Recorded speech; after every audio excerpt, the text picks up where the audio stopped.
You're listening to a 58 Ember production. GIRLSCAMP,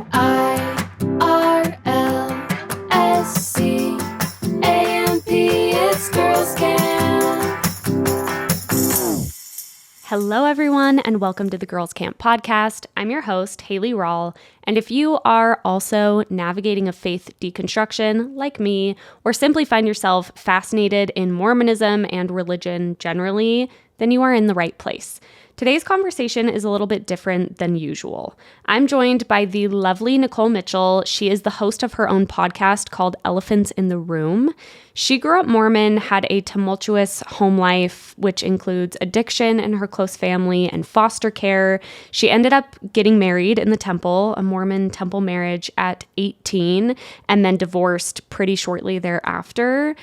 Then she developed a deep connection with the Jesus of the Bible that in large part was a catalyst for her leaving Mormonism.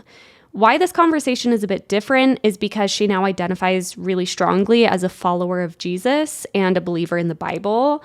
And though I've interviewed, I think, a handful of people who identify as Christian after leaving Mormonism, it hasn't as much been a topic of conversation as it is in today's episode. As you all know, I have some major personal hangups around Christianity. I made the same disclaimer I'm about to make right now when I brought my mom and sisters on the podcast who are believing Mormons, where I said that Girls Camp is not meant to be a bridge builder between people of faith and people who have deconstructed faith. However, I think that's a really lovely bonus, and I do think that there are some episodes where that's been a little bit more kind of the focus, and I would say that today's episode is more of a bridge builder because although Nicole and I really share actually a lot of similarities in the post-Mormonism thing, we've landed in very different places. And as someone who is admittedly a little bit jaded, at least for now, toward Christianity, and Nicole is a strong believer, this conversation was kind of about exploring that. And I'm so grateful to Nicole. She is just so wonderful. And I think there was a lot of respect and trust between the two of us, although we had just met, to kind of be able to discuss the elephants in the room. I actually said that during the conversation that kind of are inevitable when there's someone who has a strong belief in something and someone who no longer believes that thing. And I think we were able to kind of dig into that in ways that I found really productive and helpful. And I hope you find them productive and helpful as well. These conversations feel particularly scary to put out in public when there's a little bit more of that like pushback or something. I don't know. I just always hope to do right by everyone, but am just doing my best to speak from my own point of view. And I think Nicole, again, just did that so wonderfully as well. I have so many more thoughts about Mormonism, Christianity, and all the things, but I'm just going to try and let this conversation speak for itself. I wanted to give you a little vibe check, kind of let you know what we're talking about. We're going through Nicole's story, and then we dig into that Christianity stuff. So that's what's going on today. Thank you so much for tuning in, and I really hope you enjoy this conversation with Nicole Mitchell. We've chatted a little bit, but I'm super excited to just hear your story. You're such a lovely person. I can't wait. I've just been like deep diving on you, so it's fun to meet you in person. Sweet. Thank you. Yeah, you just have. I feel the same. Reciprocated. Oh, that's really nice. That's super nice. I'm excited to talk about your story because I think there's a lot of facets of it that I haven't delved into as much on this podcast. Mm-hmm. And a little foreshadowing, it seems like from what you've shared with me, Christianity more generally kind of was what led you out of Mormonism. It was the beginning. Yes. It was kind of this thing that started my journey out of it. Yeah, which is so interesting. I'm excited to get into that part of it because there's nobody I've interviewed that has that same kind of catalyst for leaving, which I think is super cool. And I can't wait to talk about it more. Yes, of course. Yes. This is Nicole. I don't think I've introduced you yet, but thank you, Nicole, so much for coming on Girls Camp. We are just going to talk about your story. As I mentioned, there's that difference in kind of your beginning of leaving Mormonism. And then you and I were also just chatting about how you have addiction in your immediate family with your mom and dad. we relate on that too, because Yeah. I also grew up in the Mormon church with a parent who had addiction. Right. And I think that's also a very unique Yes. and important experience to speak to. Agree.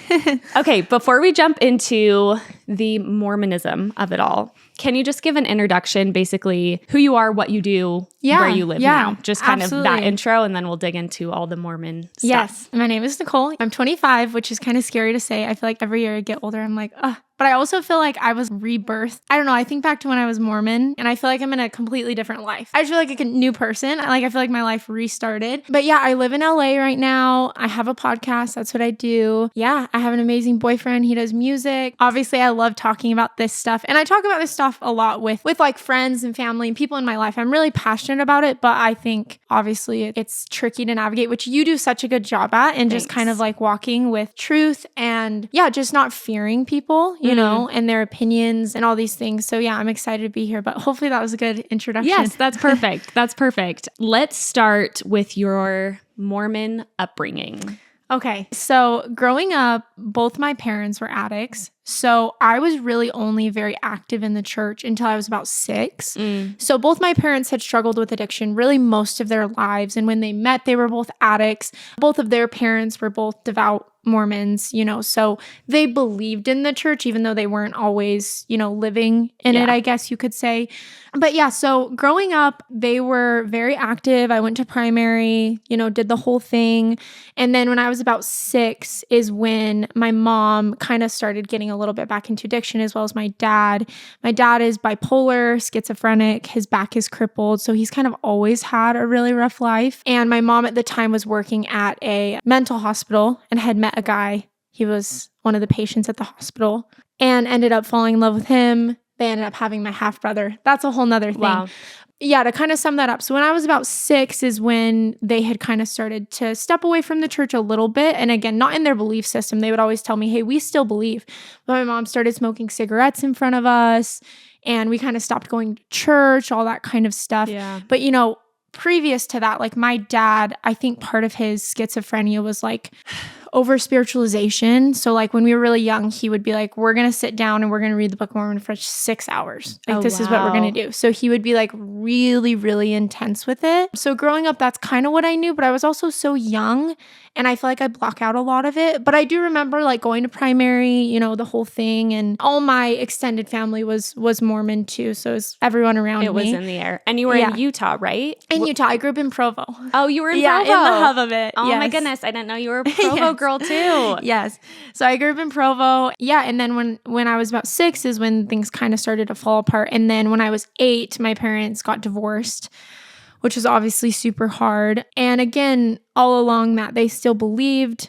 I still believed, I think that the Mormon church was just such a safety net for me. Amidst everything, just having something that I could feel was hopeful and something that made me feel normal and the community and all the things, right? So I think even though my family wasn't always super active, I always believed like times a billion. You know what I mean? Like I never had one question about the church, even amidst kind of some of that chaos in my home life. Yeah, totally. So when I was 8, they got divorced. There's a lot that goes into all of this, but my mom brought home the guy from the mental hospital and she got pregnant with his baby. And he was, I don't know the exact years, but he was about 20 years younger than her. So the age gap was, really intense. And after your parents got divorced, she brought him home. Yes. And he lived with you. Right. And she was pregnant with his child. Yeah. Okay. And he was really abusive, mainly emotionally, but physically abusive to my little brother. And yeah, there was a lot that went into all of that. But again, in my eyes, the good thing and the light was, but the church is true and the church is good. And I can always fall back on the church and I have that community, right?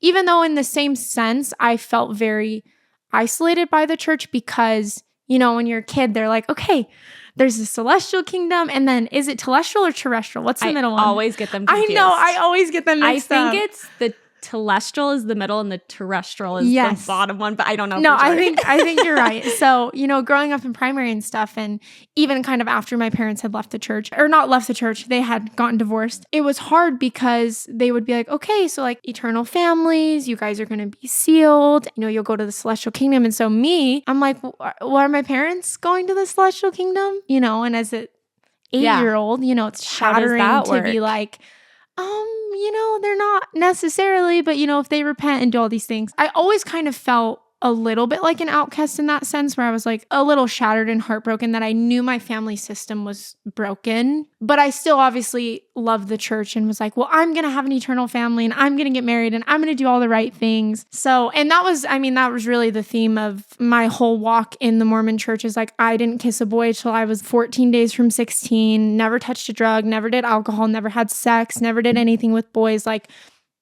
You were going to do it right. Yeah, I was like, I'm going to do this right. Never cussed, didn't do anything, Yeah. And I think that was part of my coping mechanism, was just like, I'm going to do everything right so I don't end up like my parents. Yes. You know what I mean? I've never thought about that, but I keep thinking that as you're talking. I think when you have a tumultuous home life and you have to grow up quickly, as a 6-year-old, as an 8-year-old, you're seeing these things and probably realizing, okay, my parents aren't really acting like parents in some ways. Mm-hmm. I think the church can be really useful to the point you're saying, because it can be stabilizing. You're around other adults.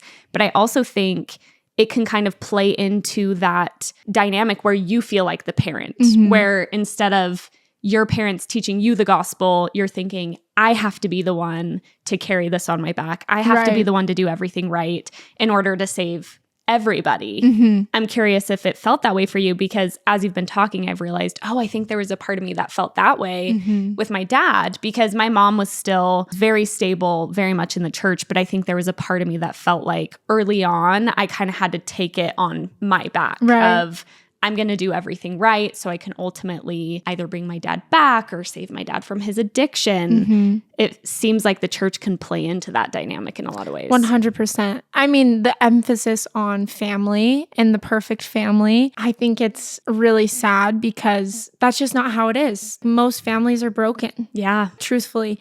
And obviously, we would all hope we would have a healthy mom and dad and, all the things. We want that. But I do think the emphasis on it can leave us kind of feeling like the weight and the pressure and the comparison. So I definitely felt like that, but I still loved the church and just clung on to it for dear life. Even at times, again, when I wasn't even super active, where I would miss church just because family stuff, I always believed. And I was one of those Mormons. It's so funny now, that I've left. But like, if you were to tell me like the church isn't true, I'd be like, oh, like you're entitled to your opinion, but like nothing can shake my faith. You know what I mean? Like, I was so hard-headed and really prideful. And again, at the time, I didn't think that. I was judgmental. I was prideful. I was all these things. And I think there was a sense where I was a little bit more accepting and loving of all people, just because I saw my parents. And so I had a lot more grace for people. But I was still like, oh, but I would never do that. You know what I mean? Like, still kind of that self-righteous, like works-based faith type of thing. And so, that was kind of that. And then, teenage years, there's a lot that happened behind the scenes. I was in foster care because CPS took me away from my mom. At what age around? I was 16 when it happened. So at the time, all my sisters had moved out. My oldest sister, she went to college, she graduated. And then my 2 other sisters decided to move in with family just because, they had issues with my mom. And again, mom and dad are separated at this point, divorced. I live with my mom. She's with her boyfriend, which is my half-brother's dad. Were you attending church with your mom at that point, or were you kind of going by yourself with your sisters? Definitely by myself and just with family, cousins, again, uncles and aunts. So I was still going to church pretty frequently. I always hung out with people who weren't Mormon necessarily. Like, a lot of my friends weren't. But again, I kind of always had that, but like, I would never do that. You know what I mean? So it's like, I kind of surrounded myself with people that were different and loved them. But literally no one could tell me anything that would make me question the church.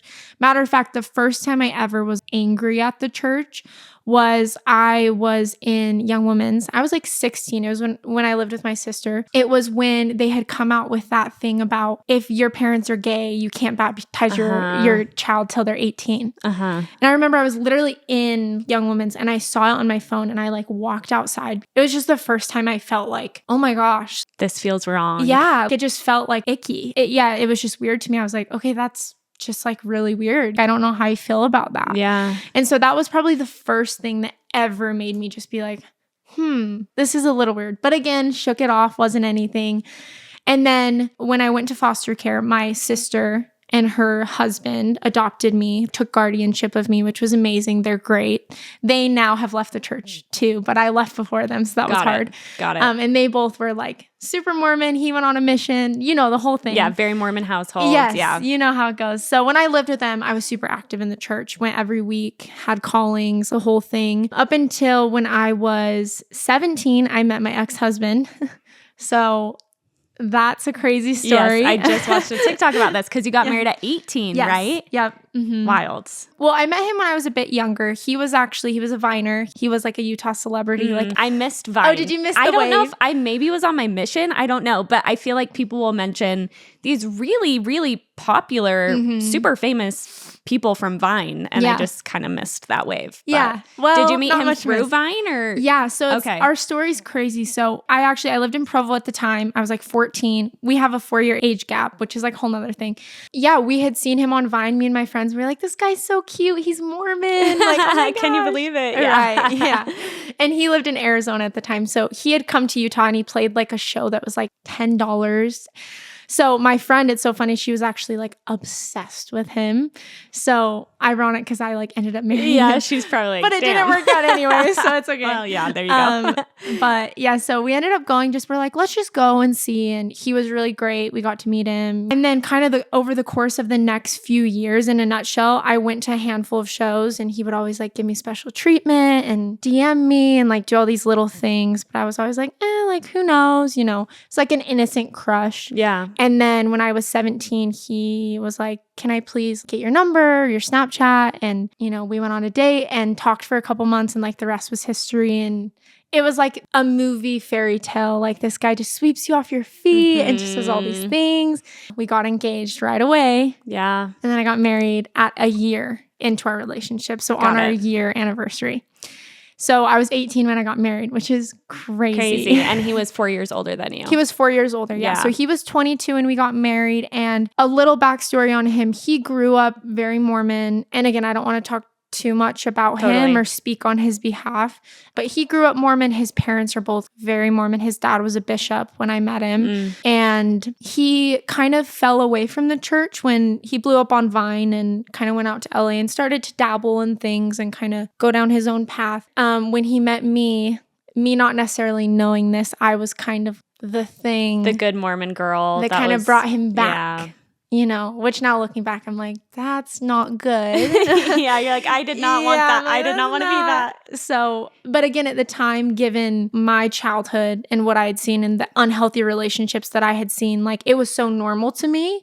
I take accountability for that. Like there were definitely things, rose-colored glasses, I mean, you were so young. Yeah. I was a kid and I just thought anyone can change and all the things. And to be so fair on his end too, it's sad because I do think that there was a lot of pressure from his family. And like, I was kind of this God sent girl, this innocent Mormon girl that you love. That's like, she's going to change your life, bring and you save back your down life. to earth. And And there was a lot of things I didn't know behind the scenes that were happening. But I do think even if I would have known those things, I probably still would have married him just because I was so in love and just, it's all good and totally and all the things. But I think I was kind of like a chess piece for them a little bit. And I think that there was a lot of ways that I kind of got taken advantage of in the sense of there were things I should have known and ways I would have hoped I could have been protected by people who were healthy. But I didn't have parents to be like, getting married at 18, like that's kind of young and like take your time and all these things. He was just great. And so I was like, this is great. Let's just get, I don't think the reason we got married was because of the Mormon church. I think there was love there for sure. But I definitely think, how it goes. That's kind of just what you do. Like if you find someone and you like them and they love the church and you love the church, it's like, okay, like we have what we need. Those are let's the just pieces. get married. And there's so much that you need before you get married. Absolutely. Like so much. Absolutely. Do you also feel like there was an element for you of craving just stability, of being able to rewrite? Oh my gosh. Right? I say that all the time and it's so sad, but I think for me, it was just this crazy moment of like, I have done everything right in my life. I've worked so hard to not be like my parents. Like, I will never get divorced. I will never leave the church. I'll never touch a substance.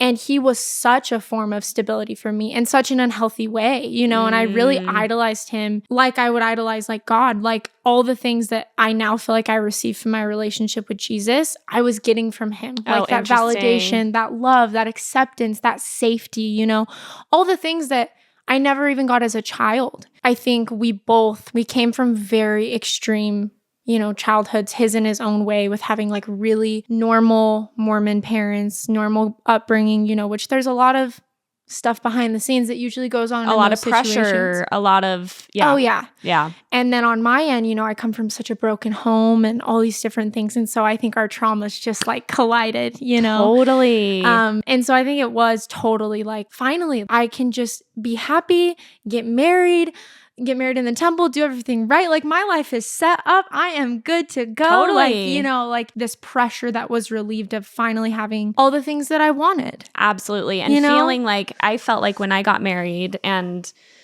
my husband and I are still together, but this was a huge thing we had to work through, is I realized I had put so much on him, because in my subconscious, I didn't realize this so rationally, but I was like, I can move on from the tumultuous home life of my past. And then I was putting everything on Bentley of you are the perfect man, you're going to be the perfect husband, you're going to be the perfect father, which he's a wonderful person, but nobody can bear all of the weight of essentially an abandonment wound. Totally. Oh my gosh. The fact that you said that, no, that's exactly what it is. They can't fix it. No. And if you put the pressure on someone to fix it, and it sounds like maybe you were both, luckily for me, I don't think Bentley had the same mentality, but it sounds like maybe you were both trying to fix things from your past in each other. And that's just probably not a great recipe for a super healthy marriage. For success. Yeah.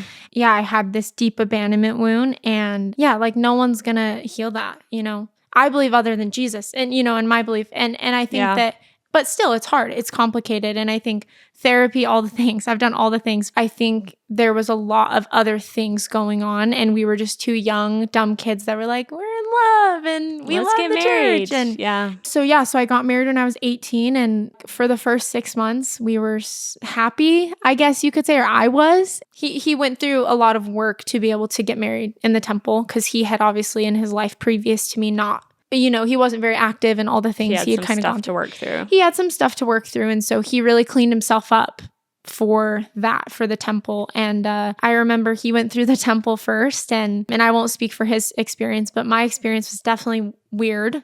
And I'll just say that now, when you go through it, you're kind of prepped, like, it's a little weird. Yeah, like, might feel different. Yeah, but it's like good, like, Yeah, I'll say. You're like, okay. And so I remember when I got endowed, because he didn't go on a mission. So we both got endowed before we got married. Yeah. So I remember when I got endowed, I was like, okay, like this is interesting. You're like, my gosh.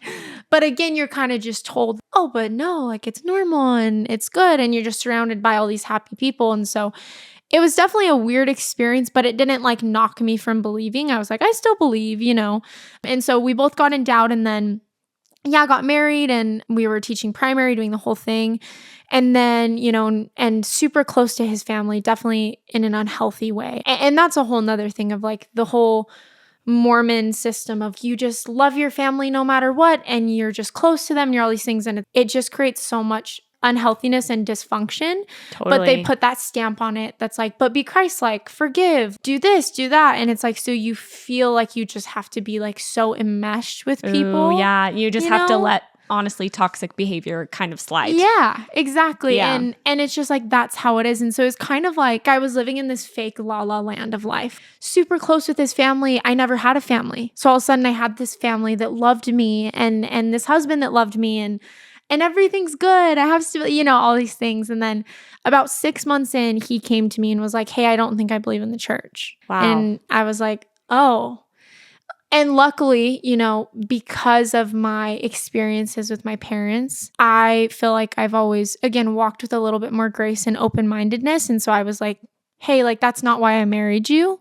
So that's, if that's something you need to work through, that's okay. Now I obviously believe the church is true, but like, if that's something you need to figure out for yourself, go do it. yeah. Go ahead. I don't love you any different.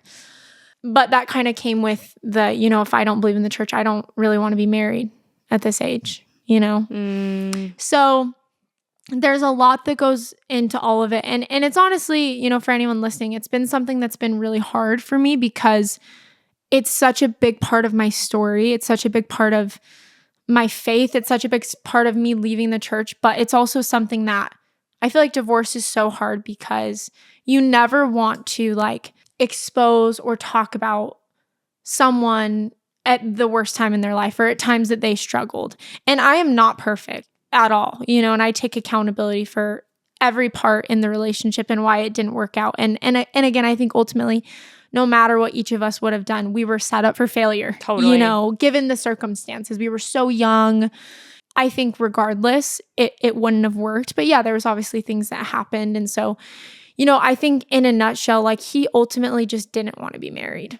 He wanted me or whatever parts of me he wanted, but he didn't want the responsibility. He didn't want the commitment. He didn't want he just didn't want what came with marriage. Yeah. Truly. It sounds like it was just one of those things that was done because it's what not he thought for the he right needed to reasons. do. Yeah. Not for the right reasons. Yeah. And not to say that I don't think there was love, some form of love there. I don't know how healthy the love was or how pure it was. And, I don't know his heart at the end of the day, but it definitely felt like a big betrayal. Because I bet. I went into it like, I love this person and I want to marry this person and this is great. And obviously there was issues, but I definitely wouldn't have thrown away him or the marriage, just even if I would have left the church, because I feel like I married him for him. Now again, consider all the trauma, consider all the other things. I have a lot of it and I know that that's all a big part of it. And a big part of the reason I stayed as long as I did, because of my own insecurities, because of my abandonment issues, because of my fear of people and their opinions, like so many things, But yeah, so in a nutshell, like he just didn't want to be married. And I really wanted to be married to him, even if he left the church. And so it was really hard. And we went through, a season of, at about 8 months, he separated from me. We weren't divorced, but he got his own place. And I lived with his family, which was so not a good idea. Oh, wow. So not a good idea. And I was still serving our primary kids. So I was still teaching our primary kids, which was so hard. And so kind of in a nutshell, for the following year and a half, we were on and off separated. Trying to make it work, but... Trying to make it work and kind of me holding out hope he'll change his mind. Things will change. He'll change. Like things will be better. And I just don't think he cared a lot. And I say that with so much like totally respect for him, but I just don't think he cared like I did. And I think he also was just dealing with his own things. I don't blame him for not having the capacity to deal with a marriage. I don't blame him at all. But to me, it was like everything. Yeah, and sucks to be on the other end of it. Yeah. Regardless. Yeah. Yeah, regardless. So it was hard, but ultimately, we ended up on and off for forever. And then it finally got to a point where I felt like, okay, I am ready to be done. And there was a lot of back and forth. There's a lot of, he wanted to leave and I was sad and then he would change his mind. And then I was like, okay, but if we're going to be together, we need to be together. You need to commit to a choice. And then he would be like, oh my gosh, like you're the best thing that's ever happened to me. I don't want to lose you. And then change his mind. And it was just this back and forth toxic cycle. That's a lot. It was really bad. And kind of amidst it, he had left the church almost fully, but his family definitely struggled with it all. But for me, kind of to bring it back all into the Mormonism thing, kind of middle of that separation period is when I had started to kind of question the church, because he was obviously coming to me with a lot of things like, oh, like, what about this? What about this? Like, I don't know. And I was like, okay, like, and so it kind of made me start to think. And I also found it really hard because I thought, how can like a loving God have one church that's true? What about these people that have been hurt by the church? What about all these things? Like how does this all go together? And how can I love this person and connect to them through God, but not amidst the church? Like, does the church have to be a part of this? Does the church monopolize this connection and love and goodness? Yeah. And so it kind of made me start to be like, okay, like maybe there's more to this. I don't know. And meanwhile, at the time, I had a Christian boss. I was working at Orange Theory, the gym Orange Theory. Oh, yeah. Fun. So fun. This Christian boss knew I was Mormon. And he had said to me so many times, like, Nicole, like, you should come to church. You should come to my church. And I was like, your church is like a double worshiping church. No, you're like, I'm in the right church, though. I'm like, actually, buddy, I'm good. No, and he was like, actually, Mormons are Christians in a nice way. I was like, no, I know, and try to be respectful, but just was like, they tell you in the Mormon church, like, be careful of the other churches you go to. I thought they were like so demonic and like evil. And I was just like scared of I was scared of crosses. You know how like... Oh, 100%. Yeah, which now so they're going back on, which is interesting. But I was too.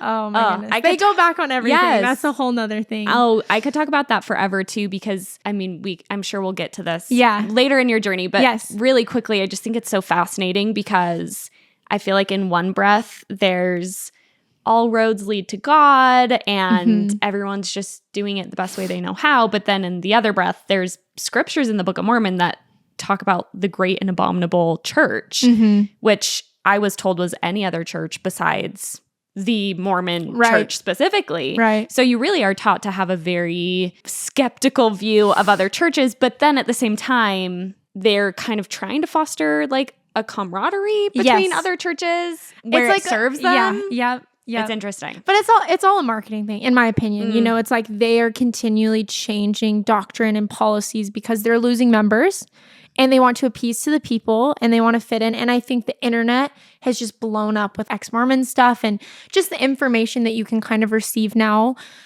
And so they're starting to kind of like, oh gosh, we've got to like cover our butts on this one and this one and this one. Like this doesn't make us look good. This one doesn't make sense. And so they're trying to be more mainstream. Yeah, exactly. So interesting. But I'm like, if this was really the true church, why would you have to change so much? Absolutely. Absolutely. It's a whole thing. It's a whole thing. But at that point, your boss is saying, come to this church. Yeah. You're feeling skeptical. Yes. I'm like, this is like demonic. I was just scared. Anyways, long story short, I ended up, it was kind of a plea to make my marriage work. Like maybe I can find this middle ground where we can both like believe in God. And to be honest, that's what it kind of started as. And then, I eventually was like, all right, I'll just go to this church. We'll see what happens. So I remember walking in, it was a non-denominational Christian church. And I remember walking in from Mormon church. I'm wearing my dress, my heels, like I'm ready to go. And I walk in, everyone's wearing like sweats, sneakers, pants. Just chilling. I remember walking in and being like, just this feeling of weirdness. And then I also look around and, for anyone listening, you guys know how Mormons are. We're reverent in church. We fold our arms. We're quiet. I walk in and people are just singing, clapping, they were doing worship and they're all just, and I was like, what is happening? It's so I was different. like, this is weird. Like, but I also like, it was weird and different, but I wasn't like, oh, this is demonic and this is evil. Like I was like, look at all these people that look like they're trying to love God. How can all these people be misled? Like I was just confused because I was like, okay, all these people seem to like really love God and they're like trying to like do something here. But, I'm told that it's the wrong way. Yeah. And so I'm kind of just like, okay, this is a little weird. Long story short, I stayed for the church. I listened to the pastor. He literally opened the Bible and read from it, which I had really never experienced in the Mormon church, and like read a story in the Bible, talked about it in ways that it can apply to our lives. And I was like, okay, that wasn't scary or weird. That was actually good. I was like, I probably got more out of that than I've probably ever gotten out of like an LDS sacrament meeting. So I was like, okay, this is interesting. I got my first Bible. Now I know Mormons are probably going to say, oh, well, we read the Bible. You read parts of it. And also Joseph Smith says in the Book of Mormon that his book, the Book of Mormon, is the most true and complete version of all the books. So if there's any contradictions between any book, then the Book of Mormon, you take the Book of Mormon's word for it, right? Yeah, it wins and out. You know this. You served a mission. You did the whole thing. Mormons don't read the Bible. Like they read the Book of Mormon. They tell stories in the Bible, like the basis of the beginning, all totally. that. But it's not... The Book of Mormon is definitely it's focused on too, because I think for Mormonism, that's the value add, right? It's like everybody has the Bible, but we have the Book of Mormon, which to your point is supposed to clarify Everything. the Bible too. Yeah. And so, yes, I do think that, there were verses in the Bible that I would learn and things like that, but it was very much emphasized, read the Book of Mormon, read it back to back, pray about it, find out if it's true. Right. Yeah. Which is a whole nother thing, the pray about it and find out if it's true. So I got my first Bible because I'd never, again, read verses here and there, but I'd never like read the Bible, really just like opened it and really read it. And again, amidst that, I was separated with my ex-husband. I was like so depressed, just questioning everything in life, just So going much through at hard once. times. Yeah, it was that's a lot. a lot. And so I, started to read the Bible, and it was so funny because I felt like I was a kid reading about Jesus for the first time. Like I literally felt like a child. Like I was like, wait, this isn't the God that I feel like I've been taught about. I was kind of like, this is different, and in a nutshell, I started to read and I started to pray to God, but so differently. I feel like when I was Mormon, I viewed God as such a scary guy in the sky, like this dictator, this big guy, or like a vending machine, like a genie in a bottle. Go, just pray for this, like get this, But I never felt like I had like a relationship with God, truly, It was more the church. The church was kind of the emphasis. And so I feel like I started to like have a relationship with this guy named Jesus. Like I felt like I would pray and like actually feel his presence and feel peace and all these things. And also just learning about who Jesus was and that he's kind of, I feel like, different than what you're taught about. And I think you're taught about Jesus in Mormonism, but not to the extent that I feel like we should be taught about him, And so amidst kind of all of that, I was like, wait, I think I like love Jesus. And, I started to do research on the Bible and historically all those things, right? I read the New Testament, which is what I totally recommend for anyone questioning the church. And I was like, I think I believe in the Bible. And I think I believe that Jesus is the Son of God and that he is, my savior and that he died for my sins. And that is simply it. I don't have to work for a relationship with him. I don't have to work for salvation. He took that when he died on the cross for me because he loves me. No strings attached. No strings attached, And I started to develop a relationship with him in the sense of I didn't fear him in a scary way. I think the fear of the Lord, because Christians talk about it, is so different than like a fear, like, oh my gosh, God. It's like, wow, God is good. And God is like so powerful and loving and all these things. Like you're just in awe of the creator of the universe, like wants a relationship with you. Yeah, it's more like respect. Yeah, it's not like a fear of like, oh, I'm scared to do something wrong and I'm scared to like go to the terrestrial kingdom. I'm gonna go to outer darkness. And so it was such a different experience for me. And also like it was so unique because I was like, there's so much more evidence to back up the Bible than there is the Book of Mormon. Like even the Book of Mormon historically, like it doesn't even align with the, the animals that were on the earth at the same time. Like there's so many things. And so I was like, okay, I think I might believe in this, And I think at the end of the day, anything that you believe in, it does take a certain amount of faith, whether you're an atheist, whether you're a Christian, whether you're Mormon, whatever it is that you believe in, Catholic, all the things, you can't know for certain, right? At the end of the day, it would be ignorant for me to say, I know 1000% that the Mormon church is true or that Christianity is true. But we can make educated decisions based on fact, evidence, our experiences, all these things. I think there's a lot that goes into it. Yeah. But ultimately, it takes faith to believe in anything, right? But I got to a point where I was like, okay, I do have faith and I believe in Jesus Christ. And, I felt like he just radically started to heal me. All these things that I just never experienced in the church. And so all of that to say, that was kind of the start of it for me when I was like, okay, I think I believe in the Bible. I believe that this is true. And then that kind of led me into, okay, I think I'm more of a Christian, but maybe like the Mormon church is also true. Like maybe it's all true. You know what I mean? You kind of go in that central place where you're like, maybe whatever, if you're a Mormon, that's true, like relative truth, right? Yeah. And so that was kind of the first thing that I kind of went down. And then really what kind of sent me over the edge was once I knew that I believed in the Bible and again, have faith. Again, I can't know anything for certain. And especially after you leave the church, you have to walk through everything with like, I'm going to be skeptical about this one. A little bit of wariness. You're like, I'm going to be careful with this. But once I, had faith and was like, okay, I believe that this is true. I believe that it's the word of God, that it is, God, I was like, okay, how does this line up with the Book of Mormon? Where does that fall? And there's so many contradictions in who the God of the Bible is and who the God of the Book of Mormon is. It's so vastly different. I mean, and I could go on all day, but like some really key ones, Mormons believe you have to be married in the temple to get to the celestial kingdom. God never said that in the Bible. It says not everyone will be married.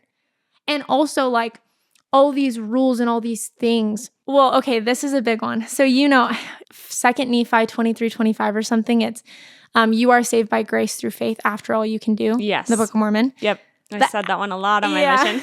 The after all you can do is crazy because God never said that. Like God says, you are saved by grace through faith. It's a gift. We don't have to work our way to heaven or to anything. You know what I mean? Like that's a huge contradiction because not only does it put so much pressure on us as humans, but it also takes away from, I feel like, the goodness of God. You know what I mean? Because it's like, oh, it's because I did this. And that's what makes so many Mormon people so self-righteous to think that they're better than someone else. And it even says, I don't know the exact verse, but it says, because, so you don't boast. And the reason God says that, in my opinion, is because it's like, He doesn't want us judging people. He doesn't want us thinking that we're superior to anyone. Because if our salvation is based on what we do, we're our own gods. Do you know what I mean? We don't need God. Yeah. So it's like, oh, after all you can do. It's like, what does that even mean? After all you can do. When I started walking in that relationship with Jesus, I was like, okay, I love God. Now I believe that the Bible is true. Now there are parts of the Bible that are hard for me to understand. There are parts of the Bible and parts of His commandments that are hard. There's very controversial things in the Bible as well. And they're hard to digest, especially when you love people and you have empathy for people and you have grace for people. But ultimately, like I would say, I have faith and I believe that the Bible is true. But I don't see sin and I don't see commandments the way that I used to. Like I don't love Jesus or live for Him or try to live a Christ-like life because I'm scared. And I'm like, oh, if I don't do this, like I'm going to hell. Oh my gosh. No. I try to live for Him because I love Him and because I believe that He knows what's best. But also I think that it's just not so cookie cutter as, oh, just do what you're told. Like just follow and do what you're told. It's like, no, I think God welcomes our questions. I think He welcomes our doubts. I think He welcomes those hard subjects, that people struggle with. And I think His grace is way bigger than we can even comprehend. You know what I mean? And it's like, I'm not waking up every day like, oh my gosh, my salvation, I'm stressed. No, it says that if you believe that Jesus is your Lord and Savior, you are saved. Like that is it, no strings attached. And if anyone tries to attach works to that and tries to attach, all these things, it's like, I just feel like it's all a church's motive to get what they want, whether it's tithing, whether it's, all these things. So all of that to say, that was the beginning of what made me question was, okay, the Book of Mormon contradicts the Bible. The marriage thing, they believe that Jesus is Satan's brother. The Bible says that Jesus is God's son. They're not brothers. Satan is a fallen angel that disobeyed God. So there's a lot of contradictions. And I mean, the list goes on. And if you guys want to go look those up, you can. But I was like, okay, there's no way that the Book of Mormon can be true. If the Bible is true, which I now believe in. There's no way. There's just no way. And that is what eventually led me into church history. I remember listening to I know, I was like, that is like broke the needle on the camel's back. Yeah. But yeah, so I obviously started looking into church history, reading about Joseph Smith and how absolutely horrific of a human he was, how he treated women, his wife, all the girls that he, raped, abused, and the ways that he spiritually manipulated people and said, oh, you can, if you want your family to be sealed for eternity, let me marry your daughter. And then you guys can be sealed for eternity. And God told me that's what I have to do. And oh what my you have gosh. To do. Yeah. Like so much. And I'm sure you've talked a lot about all the church history stuff on the podcast. So I won't get into all of it. But there's a lot, obviously. There's a lot, yeah. The way that the Book of Mormon talks about Black people. It says that they are cursed, and that white people are supreme. Like all these things. The Bible never says that. It says like we are all of the same. Like we are children of God. That is it. So I saw all these things. And all the church history, all the abuse in the church, the bishops, the fact that we go into a bishop's office and have to tell him these things. It's just, there's so much. I could go on and on about church history, but church history was what finally sent me over the edge. And it went from me being like, okay, maybe you can still be Mormon, and some people can be Christian, some people can be this, and some people can be atheists, and it's all whatever, to no, the church is actually so destructive and harmful, and it is a cult. Like, it's actually a cult, and it's actually evil. So evil. And I think it's hard because when you first come out of it, it's like, wait, but there's so much good in the church. So many good people, so many good things. I believe it's one of the biggest deceptions. Wolf in sheep's clothing, times a billion, because it's so good and it's so comfortable that people stay in it their whole lives, yet they don't realize all the psychological effects, all the things that are happening. And it breaks my heart because I think it really ruins people's perception of who God actually is, because I believe he's good. You know, and again, coming from someone who's been so betrayed by the church. And that was hard for me too. You know, after leaving the church, it was like, oh, wow, like, how can I believe in God now? Because like, I've been betrayed, I've been lied to, I've been manipulated to believe all these things. But like, I don't believe that God needs a church or a middleman, you know? And that's what all these organized religions, I mean, I don't personally believe in organized religion, which I think a lot of Christians disagree with me about. But yeah, it's so harmful and it's so evil because they all take God's name and use it for their motive. It's like, oh, well, we're Christian. Oh, well, we believe in Jesus, but you need to do this and this and this and this and this. They use it ultimately just to justify whatever they want to do. Yeah. And then, oh, well, but God told me. I'm like, who knows that God told you that? You know what I mean? Totally. It's just such an evil statement. And also just superiority, like the priesthood and bishops, all these things. We are all equal. No one is special. Do you know what I mean? Totally. Yeah, totally. So yeah, hopefully that's kind of my story. Thank you so much. I can't wait to dive more and more into it. It's so interesting. Thank you for sharing your perspective. Yeah. I think that, that organized religion piece, it has so much capacity, and it is, as we've seen, to do so much damage because I consider myself agnostic. So I'm loving talking to you who has such a strong belief in God and in Jesus, because even though I think our beliefs are different, there's this thing which we can both see, which is that a belief in God is something really personal, but it's also something really powerful. And when people can claim to own who God is and then package that and then sell that through whatever means, that has the capacity to do really damaging things. So much. Because it's such a big thing, you know? And I think that's why I find myself very skeptical of organized religion, and I think there's a whole spectrum. Totally. And to your point, I think Mormonism falls on the side of the spectrum that's very cultish, that's very controlling, that's very hurtful and damaging because of its exclusion of women and LGBTQ people and people of color. But I do think that my wariness of organized religion generally comes from exactly what you just said, which is that should be, in my opinion, something very personal. I think there's some religion that does it better in the sense that there's maybe an agreement of we all believe in a good, loving God and a savior, and let's get together and be able to celebrate that and have community around that. Totally. And I think that there's ways that it can happen that are less harmful than others, or potentially not even harmful at all.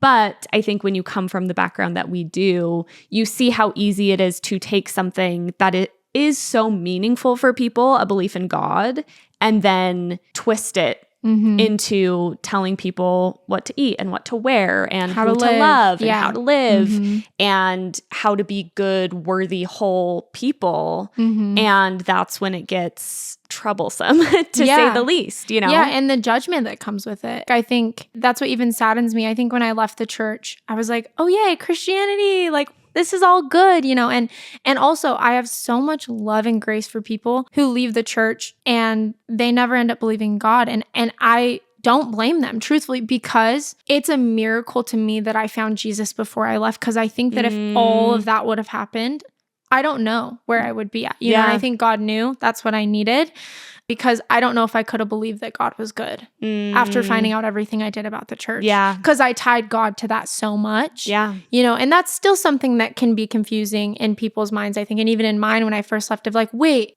when I prayed, did God hear me? Like, was I praying to a different God? Was that, like, what does that all look like? And I think generally I just believe that like God works through all the badness for your good and for his glory regardless. Not to say that was him or wasn't, but I think that it's so evil how people do that. And I think sadly what I learned very quickly when I left the church and I was like, okay, I'm Christian now, like I'm good, that really Christians do a lot of the same things that Mormons do. They judge, they oppress, they do all these things where they may say, oh, well, we love everyone. I'm like, okay, well, you don't act like it.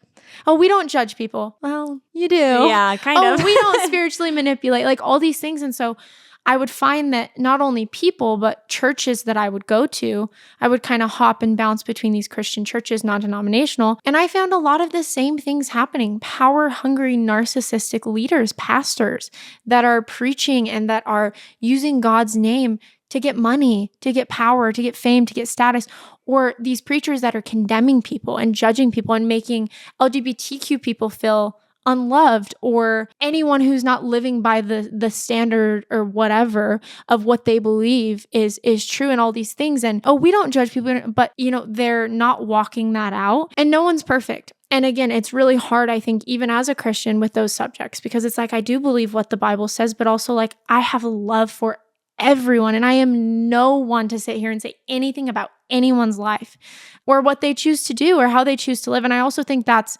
a really toxic standard that all religion carries, is that we hold people to our standard of belief. Why am I called to the way that someone lives their life, whether they believe in God or not, and be like, oh, well, that's not to my standard of what I think I believe in? Not only their relationship with God is so unique and personal, but like, I have no idea who they are. I have no idea what they've been through. Like, I am no person to sit here and look at anyone and be like, well, they're wrong. That's literally, God calls us not to judge. You know what I mean? Totally. But it's really hard. It's really tricky. And I think even as a Mormon, it's similar where you're like, oh, well, I love everyone. All of that to say, like, I think Christian religion, in a lot of sense, organized religion, does the same things. Like, it's a business. Most places, it's a business.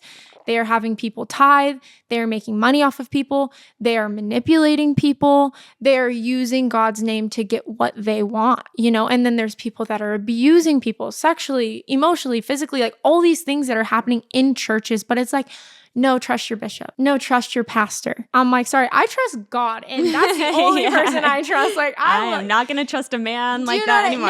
No, exactly. It's like this weird thing that people have with spiritual leaders or religion leaders of, oh, but they're called by God. Trust them. I'm like, God actually tells us to guard our hearts. God also doesn't call us to walk in toxicity or abuse or anything. You know what I mean? Yeah. And we're literally told, I'm not sure what this looks like necessarily in like non-denominational Christianity. In Mormonism, you're told these humans literally speak for God. Right. They speak for God. They are the mouthpieces of God. That's kind of the whole thing with Mormonism, with modern day prophets and continued revelation, is that God is literally owned by these people. If the prophet says something, you are to regard that as if God said that. And then of course it gets complicated because there's plenty of things prophets have said, which, they were just speaking as a man, not as mouthpiece of God, etc.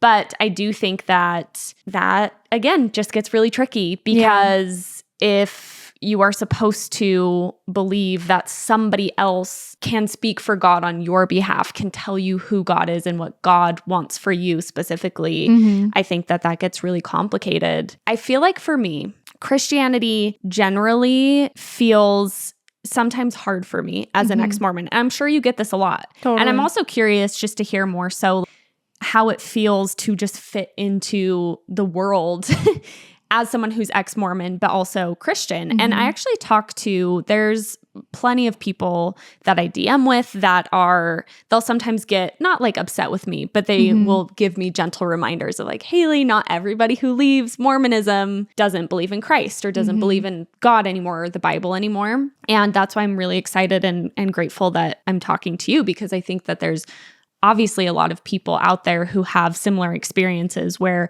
they have shed the Mormonism side of things and feel much closer to God and to Jesus than they ever did before. Here's my little sticking point. And I don't want to make you uncomfortable at all. Yeah. Because It's actually, to be completely honest with you, it's bringing up some things for me that I think are really important for me to reckon with, because just because I'm agnostic now, it doesn't mean that I can't relate to agnosticism in a way that's also dogmatic and judgmental and unhealthy, you know?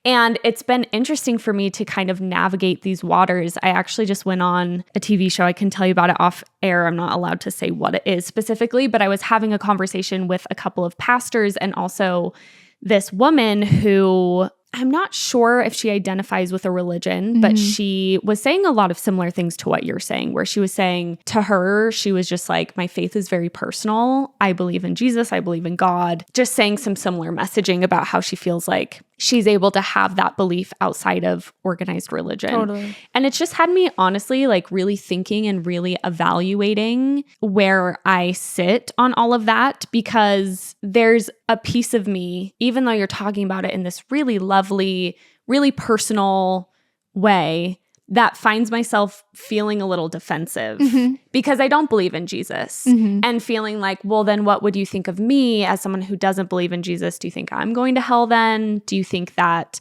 because, you know, I left Mormonism, but I didn't find Jesus or God in the same way you do? There's still something about the whole framework that feels like it might put people into camps of right or wrong still. And I think that's why I relate to agnosticism, is because I think it feels the safest bet is to say, I don't know and nobody knows. Right. At the same time, I can see that for so many people, their personal beliefs are so beautiful and wonderful, and they don't cause them to judge other people. They don't, it doesn't cause them to otherize other people, Totally. you know? But anyway, that's a whole long spiel, but I'm just curious what comes up for you around that. No, that was amazing. Thank you for sharing. I love these conversations because I think when I left Mormonism, you realized how sheltered you were, and just honestly, like, I think that's what I realized when I left. Like, I thought I lived this sinless life and I was this great person. I was judgmental. I was prideful. I was self-righteous. I was all these things. And, you know, I believe Jesus doesn't call us to be that way. Like, he calls us to love. And to be so honest with you, I struggle with some of the same things you do in the Christian community. I find it really hard when I find this similar, like, ignorant bliss in it, where people just act, oh, it's all good and Jesus loves you. And even though, again, I have that relationship with Jesus, I think there's a space for all of that hurt and confusion. I don't have all the answers. And that's the truth. And like I said, I think it takes faith to believe in anything, you know, at the end of the day. And there are things that I do wrestle with that are in the Bible that I'm like, God, but why? You know what I mean? Yeah. How does that leave a loving space for this or for that, or, you know, whatever it may be? And, you know, even very close people in my life, all my sisters, they've left and none of them are Christian. One of them is atheist. I believe one of them is agnostic. Both of them are bisexual. My oldest sister, I think she's figuring out where she stands on everything. So it's like, yeah, where does that leave me? You know what I mean? Because I think there is an ignorance in saying, well, I know and you don't. Like, there is an ignorance in that. And I think kind of this like perfect Christian bubble that you could say of like, oh, but God loves everyone and it's all good, you know, and these parts in the Bible that are hard for people. Well, yeah, I get that. I hear that. And I think, you know, when people go about it in such this like light way, it is hard, you know, and it is confusing. But I think ultimately, like, God makes a space for that. You know, and I think that there's only so much we can know about him, you know, from the Bible, which I do believe is the word of God. I do believe that's who Jesus is. But I think that there's so much we don't know. And I think there are some things we may not know. You know what I mean? And I also think hell is so different than what people think it is. I think there's such this fear around it. And again, it's something that these are questions and things I still wrestle with as a Christian. And I think you're crazy if you say that you don't as a Christian. I think that's an ignorant take to be like, yeah, it's all good. I don't think that that's the way that God wants us to walk or the way that I want to walk, because I want to walk with truth and empathy and realness. Let's not pretend like these things don't exist. Yeah. Do you know what I mean? Yeah. And it sounds like a lot of self-awareness too, which I so appreciate, because that's something that I think can sometimes be difficult. Like when I was talking to this woman on that show that I just did, it felt like her response to concerns that I expressed around certain Christian frameworks was kind of, well, I get it, and that's hard, but God is love and Jesus saves. Right. And I can so appreciate that that's her truth, but because it's not mine, it feels still kind of tricky to me because, well, you're responding to me with a truth that's true to you as if it has the same weight to me, but it doesn't because I don't hold those same beliefs. And I think the way that you're talking about it, there's a lot more of that kind of understanding of your podcast is called Elephants in the Room, right? Yeah. I feel like sometimes the elephant in the room of these conversations is like, I don't feel like you look down on me or think that I'm not happy, but you probably think that if I found Jesus, that would lead me to love and light. Ultimately, what I'm trying to get better at is being like, we can maybe think in some capacity that the other person is, I'm wrong, such a bad word. Right. And you can see I'm like struggling to articulate these things, but yeah, it's hard. It's hard to know the right way to go because it's also sensitive to everyone. Totally. Do you know what I mean? And I'm really am trying to like cultivate a better way of having these conversations because I've just been taking a step back and realizing like, I don't want to only talk to people who think the exact same thing as me. I think there's so much value in talking to, especially because this podcast is a post-Mormon space. And just because your journey of leaving Mormonism has led you somewhere different than mine, it doesn't mean it's less valuable. It doesn't mean that it's wrong. And I think it's hard for our human brains, especially when religion and faith comes into the mix, to be able to reconcile differences. Oh my gosh, it's so hard, and I appreciate everything you said, and I so hear you on all of it. And I think it's difficult because it's kind of comes this whole right wrong, who's right, who's wrong, right? And I just don't think that's what it's about. And to your point where you say, oh well, someone Christian would say maybe that I would be happier or find this light or this love when I find Jesus. Yeah, it's really tricky because I think everyone is on such a unique journey in this life, and especially post-Mormonism. It is so complicated and complex. And again, I don't know all the answers to really anything, but all I do know from my experience is Jesus, who he is at his core, like he does love and he does save and he does heal and he does do all these things. But again, that doesn't invalidate or take away from people's happiness outside of him. And it also doesn't take away from people's opposite experiences in that all. And I just think truly God works through it all. Because I think that we look at this life as sin or not sin, right or wrong, all these things. God looks at our heart. I just think it's so different than what we think it is. Yeah. We get so caught up in these, oh, well, who's right, who's wrong, what's sin, what's not, all these things. And I think there is a truth ultimately and that's my belief. And as I respect that people also don't feel that way, but I do believe there is a truth and that God's word is truth. But I also think that it's about the heart. Actually, a verse that I have tattooed on me is John 11:35, and it's Jesus wept.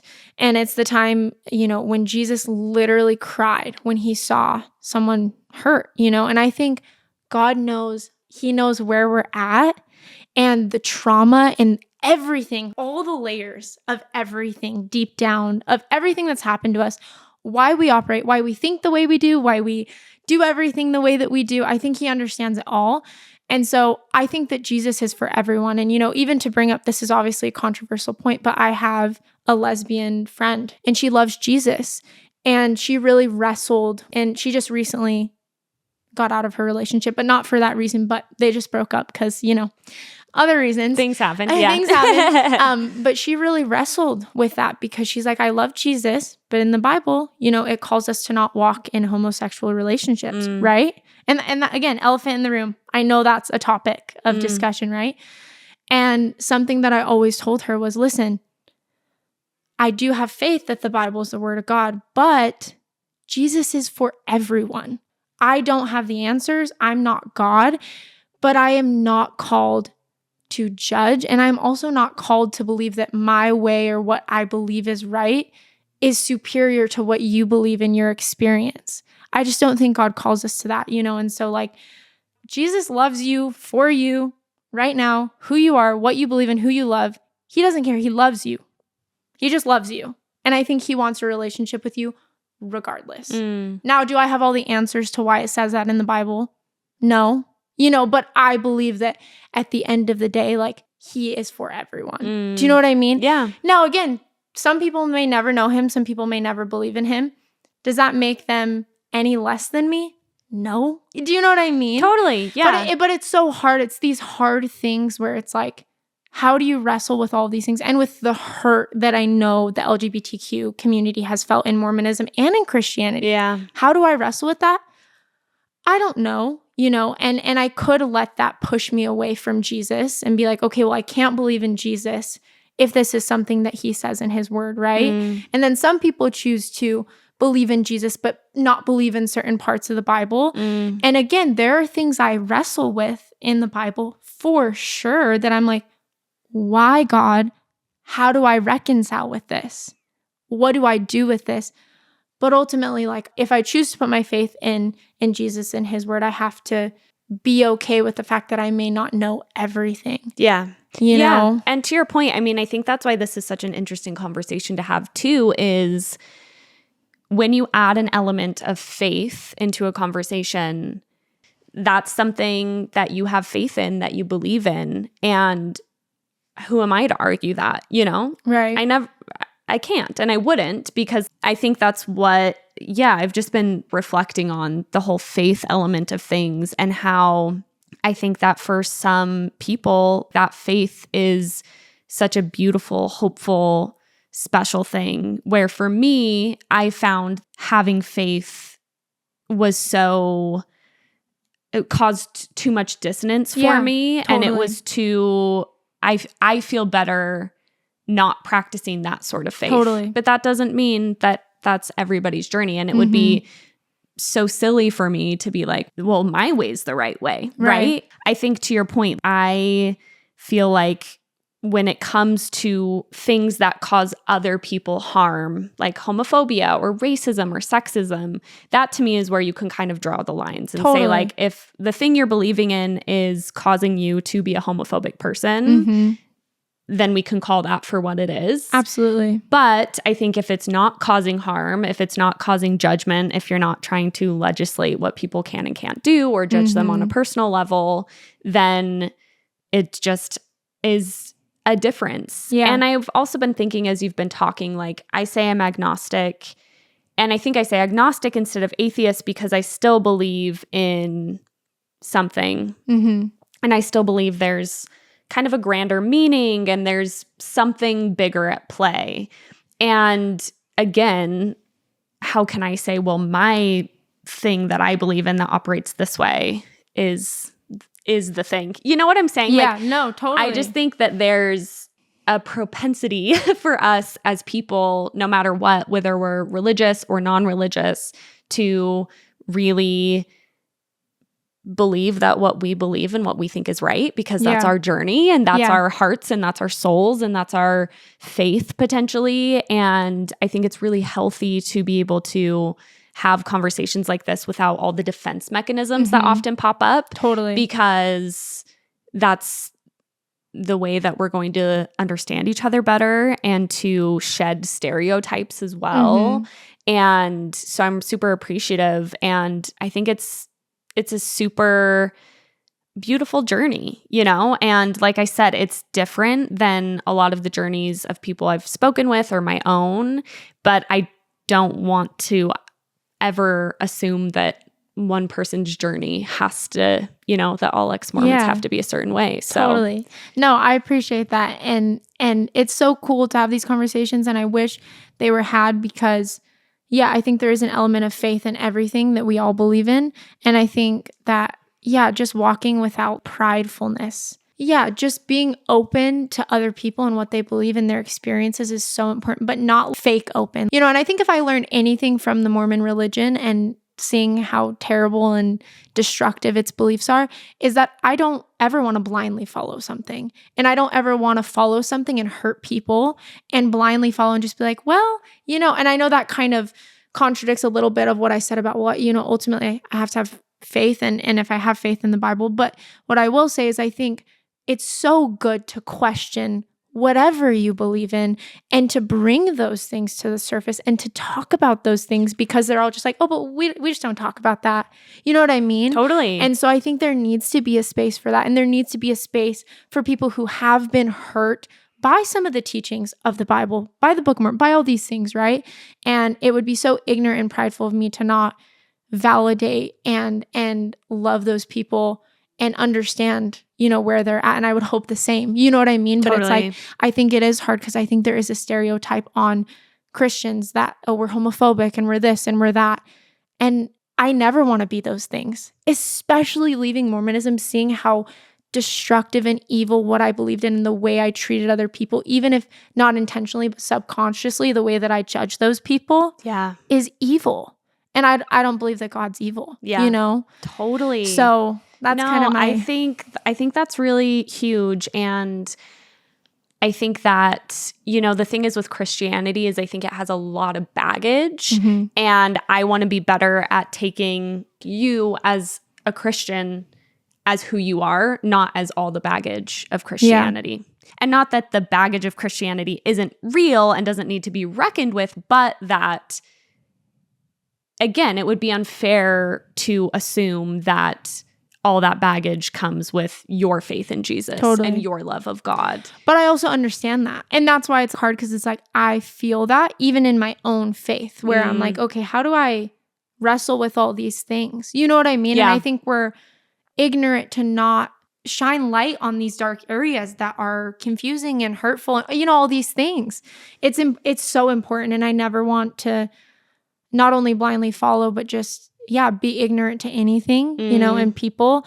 And I think these conversations are so productive and good for people on all ends of the spectrum and whatever people believe in, whether it's a religion or they don't believe in anything or they believe in God or whatever it is. And even to that point, the last thing I'll say on that is I don't even like to say, oh, I'm Christian. I like to say I'm a follower of Jesus, because I think that I don't believe in this organized religion aspect of Christianity and a lot of the hate that comes with it. But I do believe in Jesus, you know, and I do believe in his teachings. And so, but it's tricky, but it's been so fun to talk about it with you. And just open this space up. Just be able to have a respectful conversation. Like, I've just felt so respected by you this whole time. Thanks. Same. And it's just so cool to be able to come together and be like, hey, we don't believe in the same thing, but like, that's okay. Totally. And our experiences are valid. Totally. We can also relate obviously so much on just in general, not just Mormonism, but organized religion and the damage and the hurt and the destruction and the evil that it does. And it's so sad. I hate to see it. Yeah, absolutely. I'm so appreciative. I think that I was so excited to talk to you, truly. I didn't know how much to get into some of what we ended up getting into, but I'm really appreciative that you were willing to do that. And I think that there has to be a lot of almost trust. And it's funny because we've never met before. Yeah. I feel a trust between us that we are not trying to like catch each other in something, or I think that when it comes to religion and faith, just even having a sort of like debate mindset, it's just not useful.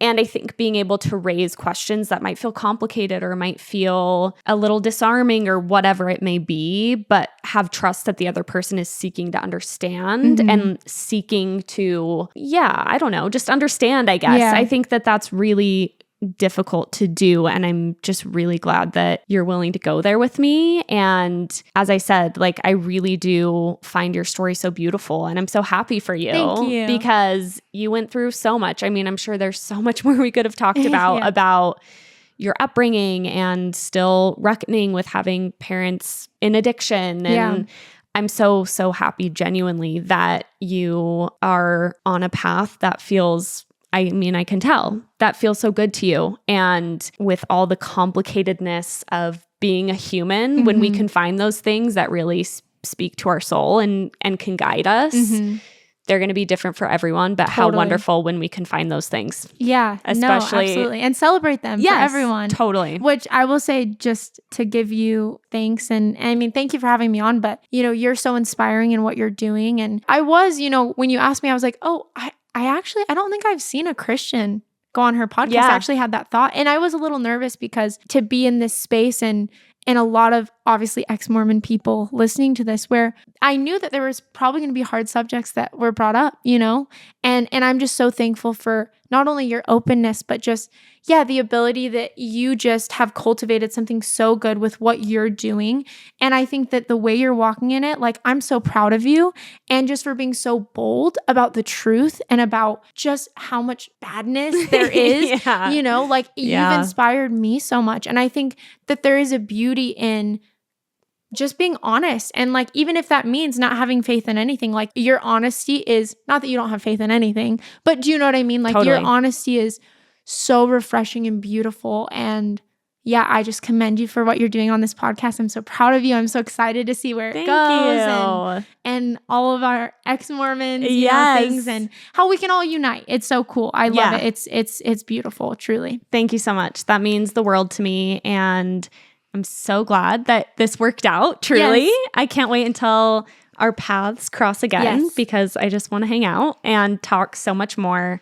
But thank you again for coming on. And I want to just say too, as a final parting note, the thing that's so wonderful about doing this, I'm sure you feel this with your podcast too, when you open up about anything vulnerable or kind of taboo, is I can kind of get this sense, it's like kind of like the spirit where I'm like, I know there's people listening that feel exactly like you do. Mm-hmm. And there's probably people listening who feel exactly like I do. What a gift I think it can be to put conversations onto a public platform where people can be like, oh, like, that's how I feel. And as I listen to you speak, I know that there's people who are going to be listening and be like, finally, Haley talked to somebody who like is reflecting my experience. And there's so much value in doing that. It can take a lot of bravery, especially if you feel like your experience was maybe a little different than the primary post-Mormon experience, et cetera, et cetera. So anyway, I know that people will be listening who will be so happy to hear from you. And I mean, I got like 10 tags on your video where you were talking about Mormonism. Everyone's like, girls camp, girls camp. I'm like, hell yeah.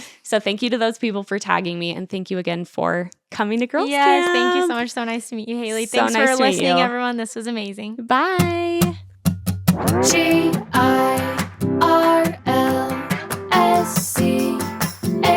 it's Girls Camp. This has been a 58 Ember production. For more shows, please visit the 58 Ember channel, 58ember.com, or find us at 58 Ember Media on socials.